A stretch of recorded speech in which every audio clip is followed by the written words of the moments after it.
साथियों, पहले की सरकारों से यूपी में, जब पहलों की सरकारें थी तब यूपी में अपराधी अपना खेल खेलते थे, माफिया अपना खेल खेलते थे। पहले यहां अवैध कब्जे के टूर्नामेंट होते थे, बेटियों पर हफ्तियां कसने वाले खुलेआम घूमते थे। हमारे मेरठ और आसपास के क्षेत्रों के लोग कभी भूल नहीं सकते कि लोगों के घर जला दिए जाते थे। और पहले की सरकार अपने खेल में लगी रहती थी। पहले की सरकारों के खेल का ही नतीजा था कि लोग अपना पुश्तैनी घर छोड़कर पलायन के लिए मजबूर हो गए थे। अब योगी जी की सरकार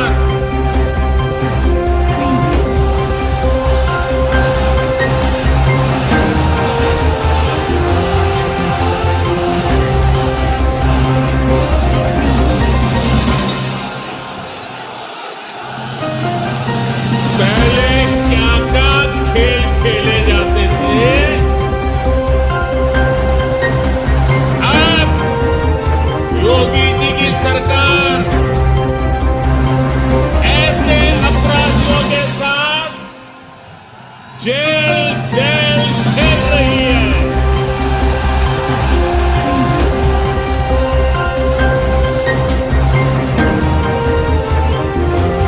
5 साल पहले इसी मेरठ की बेटियां शाम होने के बाद अपने घर से निकलने से डरती थी। आज मेरठ की बेटियां पूरे देश का नाम रोशन कर रही है। यहां मेरठ के सोतीगंज बाजार में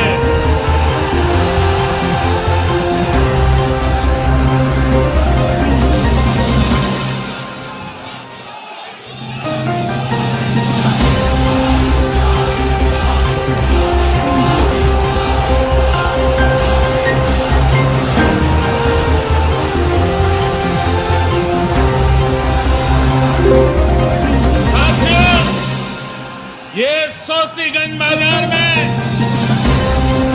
गाड़ियों के साथ होने वाले खेल का भी अब द एंड हो रहा है।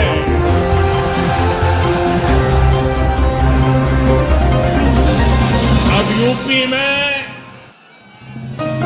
असली खेल को बढ़ावा मिल रहा है।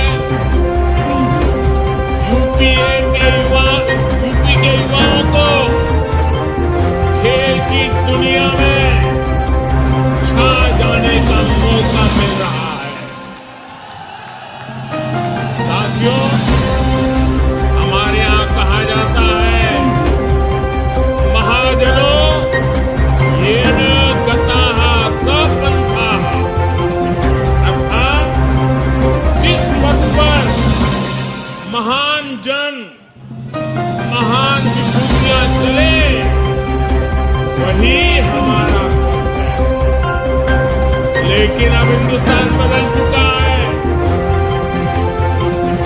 अब हम 21वीं सदी में हैं और इस 21वीं सदी के नए भारत में सबसे बड़ा दायित्व हमारे युवाओं के पास ही है। और इसलिए अब मंत्र बदल गया है।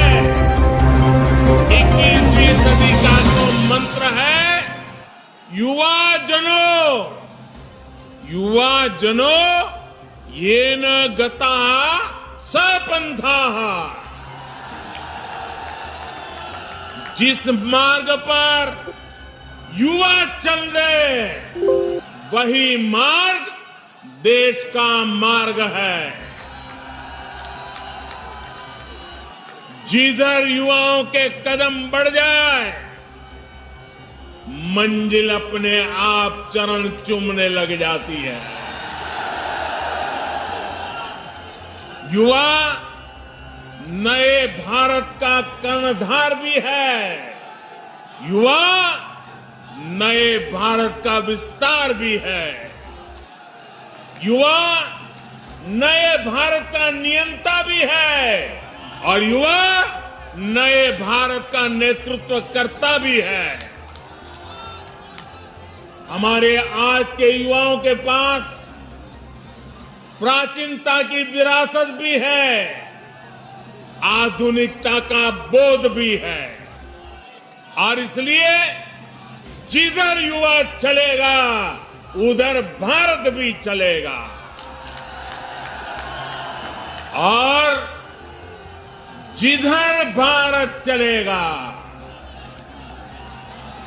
जिधर भारत चलेगा उधर ही अब दुनिया चलने वाली है।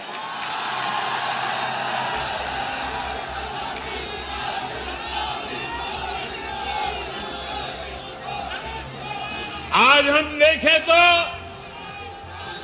साइंस से लेकर साहित्य तक, स्टार्टअप से लेकर स्पोर्ट्स तक, हर तरफ भारत के युवा ही छाए हुए हैं।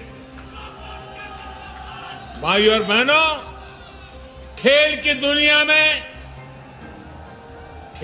दुनिया में आने वाले हमारे युवा पहले भी सामर्थ्यवान थे। उनकी मेहनत में पहले भी कोई कमी नहीं थी। हमारे देश में खेल संस्कृति भी बहुत समृद्ध रही है। हमारे गांवों में हर उत्सव, हर त्योहार में खेल एक अहम हिस्सा रहता है।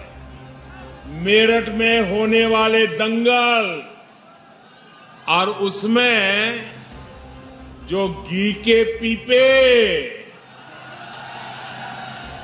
और लड्डुओं की जीत का पुरस्कार मिलता है,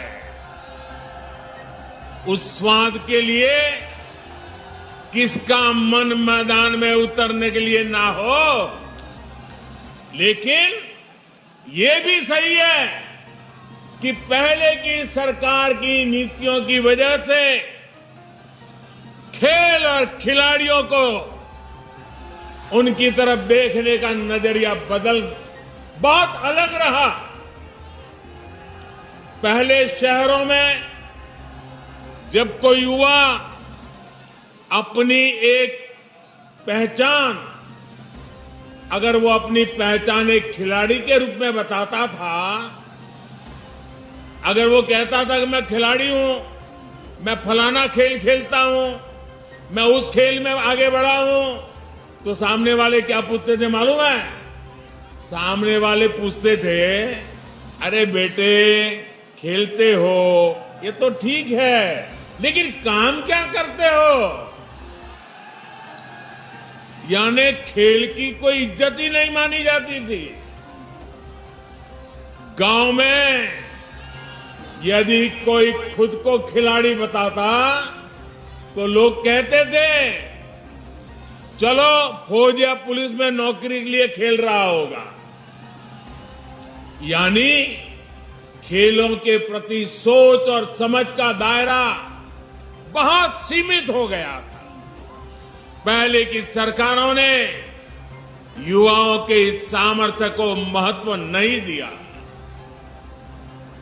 ये सरकारों का दायित्व था कि समाज में खेल के प्रति जो सोच है उसे खेल को, उस सोच को बदल करके खेल को बाहर निकालना बहुत जरूरी है। लेकिन हुआ उल्टा। ज्यादातर खेलों के प्रति देश में बेरुखी बढ़ती गई। परिणाम ये हुआ कि जिस हॉकी में गुलामी के कालखंड में भी मेजर ध्यानचंद जी जैसी प्रतिभाओं ने देश को गौरव दिलाया, उसमें भी मेडल के लिए हमें दशकों का इंतजार करना पड़ा। दुनिया की हॉकी प्राकृतिक मैदान से एस्ट्रो टर्फ की तरफ बढ़ गई, लेकिन हम वही के वही रह गए। जब तक हम जागे तब तक बहुत देर हो चुकी थी। ऊपर से ट्रेनिंग से लेकर टीम सिलेक्शन तक हर स्तर पर भाई भतीजावाद, बिरादरी का खेल, भ्रष्टाचार का खेल, लगातार हर कदम पर भेदभाव और पारदर्शिता का तो नामो निशान नहीं। साथियों, हॉकी तो एक उदाहरण है, ये हर खेल की कहानी थी। बदलती टेक्नोलॉजी, बदलती डिमांड, बदलती स्किल्स के लिए देश में पहले की सरकारें बेहतरीन इकोसिस्टम तैयार ही नहीं कर पाई।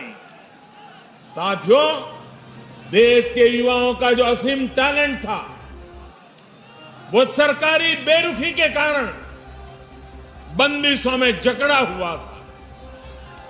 2014 के बाद उसे जकड़ने से बाहर निकालने के लिए, उस जकड़ में से बाहर निकालने के लिए हमने हर स्तर पर रिफॉर्म किए।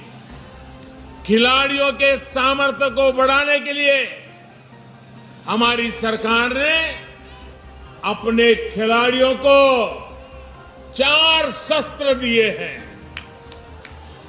खिलाड़ियों को चाहिए संसाधन, खिलाड़ियों को चाहिए ट्रेनिंग की आधुनिक सुविधा, खिलाड़ियों को चाहिए अंतर्राष्ट्रीय एक्सपोजर, खिलाड़ियों को चाहिए चयन में पारदर्शिता।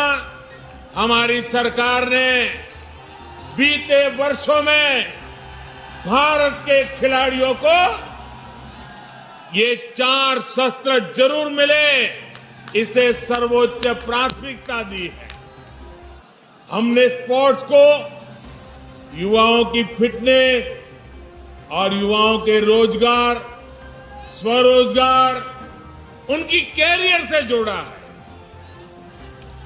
टारगेट ओलंपिक पोडियम स्कीम यानी टॉप्स, ऐसा ही एक प्रयास रहा है। आज सरकार देश के शीर्ष खिलाड़ियों को उनके खाने पीने, फिटनेस से लेकर ट्रेनिंग तक लाखों करोड़ों रुपयों की मदद दे रही है। खेलो इंडिया अभियान के माध्यम से आज बहुत कम उम्र में ही देश के कोने कोने में टैलेंट की पहचान की जा रही है। ऐसे खिलाड़ियों को इंटरनेशनल लेवल का एथलीट बनाने के लिए उनकी हर संभव मदद की जा रही है। इन्हीं प्रयासों की वजह से आज जब भारत का खिलाड़ी अंतर्राष्ट्रीय मैदान पर उतरता है तो फिर उसका प्रदर्शन दुनिया भी सराहती है, देखती है। पिछले साल हमने ओलंपिक में देखा, हमने पैरालंपिक में देखा, जो इतिहास में पहले कभी नहीं हुआ, वो पिछले ओलंपिक में मेरे देश के वीर बेटे बेटियों ने करके दिखाया। मेडल की ऐसी जड़ी लगा दी कि पूरा देश कह उठा, एक स्वर से देश बोल उठा, खेल के मैदान में भारत का उदय हो गया है। भाई और बहनों, आज हम देख रहे हैं कि उत्तर प्रदेश, उत्तराखंड के अनेक छोटे छोटे गांवों कस्बों से, सामान्य परिवारों से बेटे बेटियां भारत का प्रतिनिधित्व कर रहे हैं। ऐसे खेलों में भी हमारी बेटे बेटियां आगे आ रही हैं, जिनमें पहले संसाधन संपन्न परिवार के युवा ही हिस्सा ले पाते थे। इसी क्षेत्र के अनेक खिलाड़ियों ने ओलंपिक्स और पैरालंपिक्स में देश का प्रतिनिधित्व किया है। सरकार गांव-गांव में जो आधुनिक स्पोर्ट्स इंफ्रास्ट्रक्चर निर्माण कर रही है, उसका ही ये परिणाम है। पहले बेहतर स्टेडियम सिर्फ बड़े शहरों में नहीं उपलब्ध थे, आज गांव के पास ही खिलाड़ियों के ये सुविधा दी जा रही है। साथियों, हम जब भी एक नई कार्य संस्कृति को बढ़ाने का प्रयास करते हैं, तो इसके लिए 3 चीजें जरूरी होती है: सानिध्य, सोच और संसाधन। खेलों से हमारा सानिध्य सदियों पुराना रहा है, लेकिन खेल की संस्कृति पैदा करने के लिए खेलों से हमारे पुराने संबंध से ही काम नहीं चलेगा। हमें इसके लिए एक नई सोच भी चाहिए। देश में खेलों के लिए जरूरी है कि हमारे युवाओं में खेलों को लेकर विश्वास पैदा हो, खेल को अपना प्रोफेशन बनाने का हौसला बढ़े। और यही मेरा संकल्प भी है और ये मेरा सपना भी है।